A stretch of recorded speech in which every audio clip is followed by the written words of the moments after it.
What's up, gamers? I know what you're doing right now. You're looking for that sweet, juicy news for the next installment of the infamous Pokemon series with the upcoming release of Scarlet and Violet. Well, you've come to the right place. We're going to take some time here and go through all the good stuff to fully prepare you for the next installment and maybe even help you decide which version to pick up. Let's not waste any more time and dive right on in.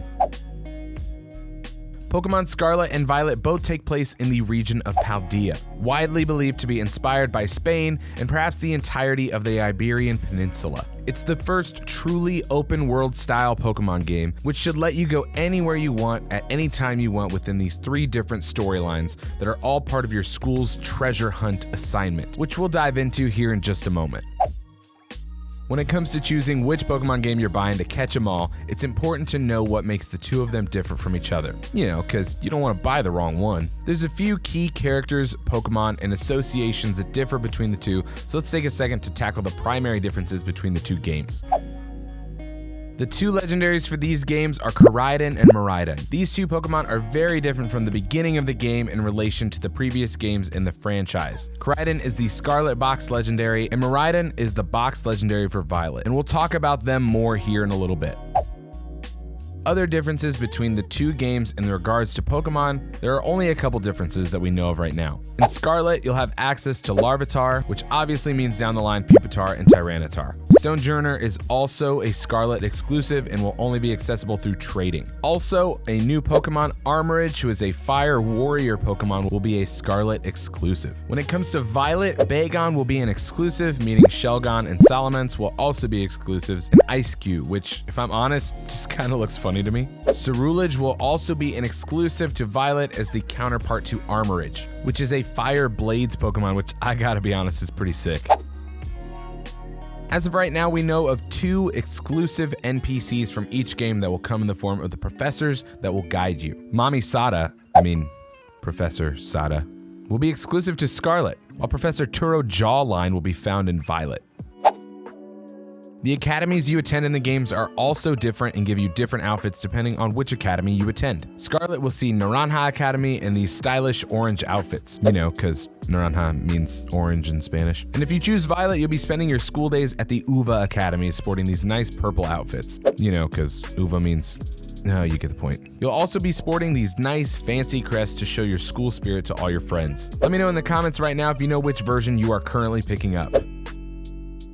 Alright, now back to the topic of the 2 legendary box Pokemon, Koraidon and Miraidon. Pokemon is actually doing something pretty interesting this time around with their box legendaries, in that you'll receive them pretty early on in the game. These 2 actually are the primary mode of transportation for you as you travel through the vast open world that Paldea offers.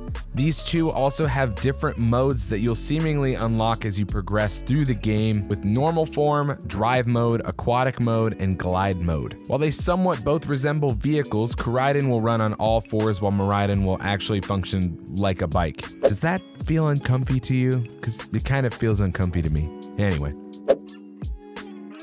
Pokemon Scarlet and Violet have changed up the formula a bit, and this time around they'll be offered the ability to head a few different routes to beating the game, in a sense. You're a student at your respective university, and you have the ability to choose the way you're going to make your mark in Paldea. The Victory Road route is the one that we are all most familiar.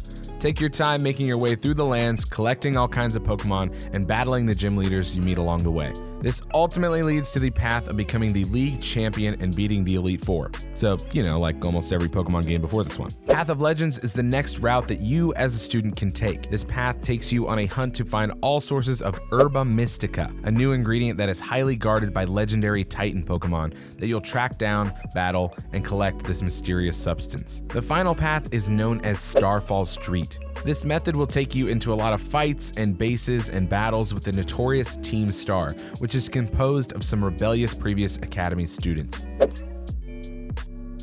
As of right now, we have about 180 confirmed Pokemon in the game, with new world variations like Wooper here that we can expect to see throughout this beautiful open world. And no, this is not a variation of Diglett, and I want nothing to do with it. That's not to say that we can't expect to see more or that we shouldn't expect to see more, but this is what we've seen confirmed so far in the game.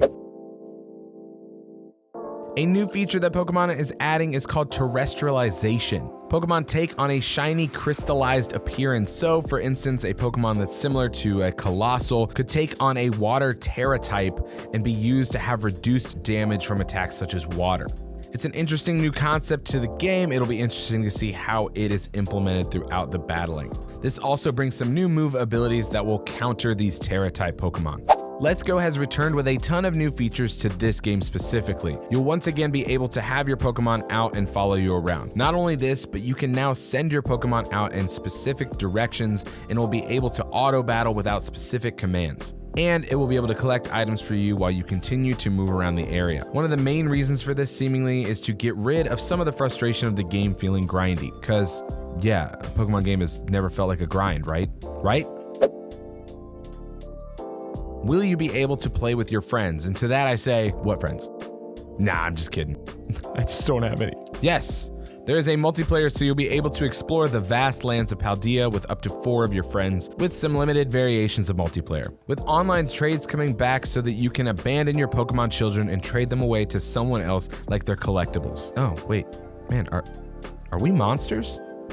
Probably not. Another form of multiplayer coming to the game and a new feature are Terra raid battles. Similar to the raid battles from Sword and Shield, but with some big improvements. As you battle with Terra Pokemon, all players will be able to simultaneously go their turns, getting rid of you having to wait for someone to wipe on the toilet while you're just trying to finish off a raid. One of the fun new features in this game are picnics that you'll be able to set up almost anywhere with your Pokemon. This includes the ability to bathe and feed your Pokemon, not only healing them, but providing stronger bonds between you and your Pokemon to make sure they're operating at peak performance. And who doesn't love a good picnic? There are still plenty more things to be revealed about this game, from Pokemon to areas, but here's just a few of the big changes that have happened. For more information on some upcoming games, click on that and I'll see you over there.